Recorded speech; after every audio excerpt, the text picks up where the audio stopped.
Hello, everyone, and welcome to Backstage Fridays, the Phoenix Symphony's behind-the-scenes live stream series counting down to our 2025-26 season. I'm Chris Powell, Vice President of Operations and Artistic Planning, and I'm so glad that you're tuning in. We've got an exciting Phoenix Pops season ahead, and today we're spotlighting two concerts led by one of our audience's favorite conductors, Stuart Chafetz. This season, Stuart will be conducting Summer Breeze Yacht Rock Classics in January 2026 and ringing in the new year with us with our New Year's Eve celebration at Symphony Hall, which is an all-American dance party celebrating the kickoff of America at 250. Don't forget, new this season, our Friday Morning Explorations or Coffee Concert series offers 90 minutes of music and storytelling and an inspiring way to start your weekend in our classic season ahead. To help dive deeper into the Phoenix Pops experience, I'm thrilled to be joined by two fantastic artists. First, as you know, our guest conductor, Stuart Chafetz, and the Phoenix Symphony's very own Principal Tubist, Cristina Cutts. Welcome to you both. Good to see you. Thank you. Nice to be here. Stuart, you've been with us season after season for many years, and our audiences love your energy on the Phoenix Pops podium. What keeps you coming back to the Phoenix Symphony? Well, I would say the audience's energy and the orchestra's energy, and we have such a good positive vibe when we put together concerts, and you can feel the energy in the audience, and that's something that I always look forward to. This is one of my favorite orchestras, and just being in front of an enthusiastic crowd and fun atmosphere is just always, it's addictive. You know, you want to come back to that because I think having joy in our lives at this particular moment is quite helpful. Absolutely. One of the greatest things is when Stuart runs onto stage and goes to the podium, there is a roar in the audience of just they love Stuart. When he comes out, gosh, you need to be a part of that and to feel that energy. It's just, we're ready for music making and a really fun evening. And Stuart, you're the best. Thank you so much for setting that stage. You're amazing. Oh, I love it. And Cristina, you've been a part of our orchestra for a couple of years now, and you bring such artistry to the low brass section. What excites you the most about performing in the Phoenix Pops concerts in particular with Stuart and the orchestra? Yeah, it's so awesome. I love being a part of this orchestra, and I love every single concert we get to play. But definitely playing in the Pops is something different. It always feels a little bit more relaxed. And you kind of get to experiment with play a little more. Like, I know that Stu won't mind if I drop something down the octave or do something a little silly. So sometimes we go a little off book with our parts, and that makes it really fun. It's also super fun to, play the music that we all love listening to, in the car, or play music that I grew up hearing my parents listening to as well. And playing with Stu in particular is really fun. You sort of touched on it earlier, but he just has a very infectious personality, both for the crowd and actually for the orchestra as well. Since he was a timpanist, he really understands the experience of being in the back row. And so I really appreciate that. And the other thing is that I'll give you a little example of how amazing he is as a performer, which is that in the summer, I play in the Chautauqua Symphony Orchestra up in Western New York, and Stu is a crowd favorite there too, so much so that there is a fan club for him that sits in the choir loft behind the orchestra, and they hold up posters with STU on it and chant his name. So I think we got to get there in Phoenix, but hopefully one day soon. Oh my gosh, I can't believe you mentioned that. It's hilarious. Oh my. I actually think, this is our opportunity, Phoenix, that I think that we need to bring signs to the Phoenix Pops when Stu is conducting. And we're going to have our Stuart Fan Club West. Oh and my God. that would be amazing. Just real quick, Christina, it's really interesting. You mentioned something about that sometimes you go a little bit off book when it comes to the pops performances. It sounds like in the classics, obviously, it can be serious, even though some of the pieces can be humorous. But classics can have a different feeling. What's it like in the orchestra when you feel like you can just let your hair down? It's awesome. It's really laid back. I mean, I'm really lucky to have colleagues in the orchestra who are always really fun to be around, whether we're playing something that feels super high stakes and serious, or if we're playing something that feels like we just want to impart fun and joy, as Stu said, to the audience.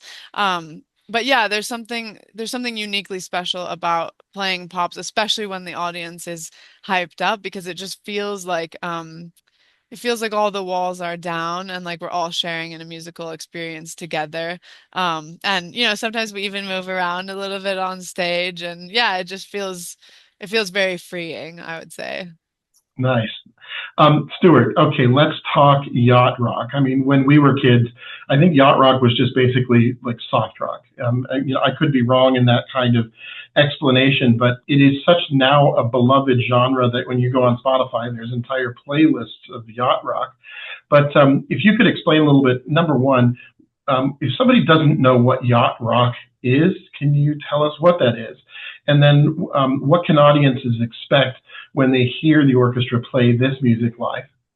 Wow. Well, first of all, Yacht Rock was a joke initially, podcast that was created by these two guys that basically played music from 1975 to like the mid 80s. There's this chunk of time that's considered yacht rock. I knew it as the music that I grew up listening to. There was no title. It just sort of became this thing, like you say. And so what it is all the great R&B, the Michael McDonald's, the Steely Dan, the um, all the Toto, and all these wonderful players that actually many have played on a lot of the same studio albums. Like Toto, for example, played on a lot of the Michael Jackson stuff. And so there's this group of musicians, Kenny Loggins, Christopher Cross, all these wonderfully talented performers that come together, and they've sort of this genre sort of reappeared now, and it's become really popular. That is so interesting because I know when I look through our brochure of performances and the Yacht Rock page comes up, because I think it's like right on the left hand side of the first booklet we put out. And I immediately start singing Sailing by Christopher Cross. It's like right in your head. And I think our audience is really going to really enjoy the laid back part of this concert. So, but Christina, tuba isn't always the first instrument people think of in popular music. How does POPs programming give you opportunities to shine in new or unexpected ways? Yeah, that's a good question. It's definitely not what you normally think of, that's true. And honestly, before I entered the professional world, training in classical music conservatories, you don't really get to explore different styles. Um, and the last time I got to, swing something was probably in like high school when I forced my way into jazz band on the tuba. Um, so yeah, I think it's just really fun to get to explore different styles and to play, as I said before, just in a way that invites a little extra creativity and play. Um, and on the tuba specifically, we're usually just holding down the bass line, and I think some people would think that that's boring, but we usually think it's really fun. And there have been some really amazing pop shows already in the past 2 seasons that have been with Phoenix where um, the tuba is like the only thing holding down the bass line, and that's just such a fun experience to get to kind of like take charge of the band from the bottom. So I love when that happens. Also love when we get to have some really great tuba and bass trombone moments with my colleague Derek. Sometimes we'll double stuff or take stuff down the octave and just play super loud, and that's really fun. Cristina is the anchor of our brass section, and we just love when we can hear Cristina just holding down that brass section and really giving us an anchor. And our entire brass section is just loves the fact that they know they can rely on that person who is right there at the bass. So go you, Cristina. Thanks. Thank you. And of course, Stuart, moving on to the to one of the other performances you're doing, you're conducting our big New Year's Eve celebration. And I don't mind if you give away what we're doing, but what kind of atmosphere are you hoping to create for that amazing night leading us into 2026? Well, before I say that, I just want everybody to know how incredible Cristina is as a tuba player.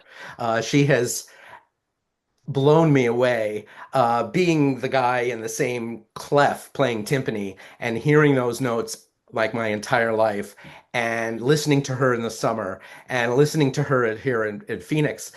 I just people need to know how incredible she is. I'm just putting it out there before we go any further. The pitch, the phrasing, the musicality, the fact that she can actually talk about the fact that she can enjoy the pops and see it from a musical perspective is like a win for everybody. I'm just so thrilled that you guys found her because she's one of the best. Oh, So thanks, sorry that Dave. I had to just throw that in there because that really, I mean that. So good on you, Phoenix. That's Um, awesome. That's awesome. Thank you. yeah, and so basically, I'm going to carry what Christina had said about high energy regarding New Year's Eve and all the things that she talked about, which is having the audience just have a good time. And the one thing that we have learned about New Year's is that people want to dance, they want to move. It's hard to sit in those seats, especially with some of the grooves that are being created from the symphony, which they play so well for many, many years. Just historically, the pops here as a gem of Phoenix. So to be a part of that aspect of it and being a part of New Year's Eve for a long time now, probably close to 10 years, um, there is this special feeling about ushering in the New Year's downtown here in Phoenix that you really can't explain. You have to be here. And it is going to be fabulous with dance music from American dance music in particular from many, many different generations and decades. And we're going to celebrate that. And we're going to really enjoy that champagne toast, I think, this year in a very special way. Absolutely. It'll be a very bubbly evening as we expect, and it'll be great. Speaking of, you alluded to the past of the Phoenix Symphony, and you know, I'm thinking one of the things that you always do so reliably is have you have a reliably unpredictable wardrobe that you present every night for us, and they're the most incredibly fabulous, very shiny, very glittery jackets that are a real tradition. What it seems like a tradition in pops conductors all over the country. But I'm very curious because you are not only a phenomenal musician, but also a scholar in so many ways. But to my question is, who originated the shiny jacket for pops conductors? Well, I'm happy to say the one and only pops conductor of the Phoenix Symphony, Doc Severinsen. He was known for that wonderful jacket, the sort of like off the charts sparkle and the glitter. And fortunately I was lucky enough to perform under his baton and watch that energy and seeing those jackets. And as a matter of fact, I'm going into San Francisco tomorrow to get fitted for some new jackets. So we got some new ones coming. Yeah, so I'm very excited about that. That's really funny. At 10 a.m. tomorrow morning, I'm going in and picking out some new patterns, but always with that idea that it all started with Doc Severinsen and the history associated with the Phoenix Symphony. And Doc is just, you can't compare that. Well, Doc Severinsen, for those who are some of our younger audience, was the musician in the band behind the Johnny Carson show. And so we have people here that we talk to who also say, well, who's Johnny Carson? And so we have to do the whole the lineage. There was Jimmy Fallon, then we go backwards to Jay Leno, and then we go then it was Johnny Carson, who retired in 1992. But his band leader was Doc Seppenson, and Doc was here for decades at the Phoenix Symphony, and had an amazing career here and a legacy that lives on through not just shiny jackets, but really exciting, accessible pops concerts that really make people want to get out of their seat and dance a little bit. All right, time for some rapid fire questions. Just say the first thing that comes to your mind.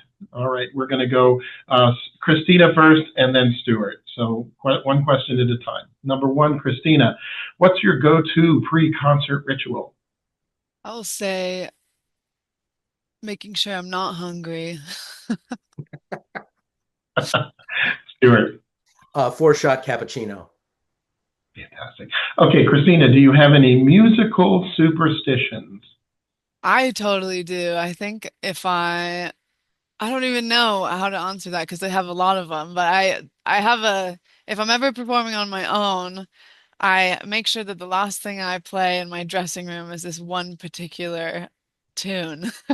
But in the orchestra, less superstitions, but maybe if you talk about the show going wrong, it's going to go wrong. Great. You? Well, I have got lucky cufflinks that my manager gave me before one of the shows that I premiered, and it's just become this superstition that like I have to wear them. They're these Captain America. They're really cool, and I get a little nervous if I don't have them, so that like I must have those cufflinks before the show. Wow, that's on your packing list every trip, I'm sure. Oh yeah, doesn't leave the suitcase. Nice. Oh, nice. All right, Cristina, the last non-classical song that you listen to just for fun. Well, I've recently been listening to a French DJ band called Polo and Pan, and that's my moving music because I just moved into a new place. Oh, that's awesome. And Stuart. Well, interestingly enough, it's very yacht rocky. Steely Dan Asia, which is one of my favorite albums, and that is just absolutely my go-to album all the time. Fantastic. Last one, Cristina. If you weren't a musician, I know this is tough for musicians. If you weren't a musician, what would you be doing instead? It's not tough for me because I wish I could live two lives and be a doctor or a nurse. Wow. And I would love to be a woodworker. I just find that a wonderful, I've always been attracted to just creating in a way that's tangible, and so I've always had that dream of getting behind and making some really cool tables. Oh, that's fascinating. We have a bass player in our orchestra. You probably already know this, but we have such talented people in our orchestra, and our bass player John Ebinger is a master woodworker, and has even created batons for conductors that we have given as gifts. And Stuart has one, and he's masterful, and we're grateful for his contribution. I just have one thing to add to this conversation. Which is that I always really love the New Year's Eve concert because New Year's Day is my birthday. So it's like a birthday celebration for me, and I get to be with Stu every time. Oh, now that I know that, we have to let everybody else know that in the crowd. Oh yeah, and don't you think there might be a cake afterwards in the dance party that we have scheduled for after the concert? Oh, all right. It's gonna be off the charts. Yeah. Oh, yeah, totally. Oh my gosh, that's great. Oh, thank you both, Stuart and Cristina, for joining us today. It's been a pleasure hearing your insights and stories. We can't wait to see you on stage for Summer Breeze Yacht Rock Classics in January, and again on New Year's Eve at Symphony Hall for an All-American dance party. And to our viewers, thanks for spending part of your Friday with us. Be sure to follow the Phoenix Symphony on social media and join us every Friday at 11 a.m. for more Backstage Friday conversations, exclusive previews, and behind-the-scenes moments as we gear up for the 25-26 season. Until next time, see you at the Symphony.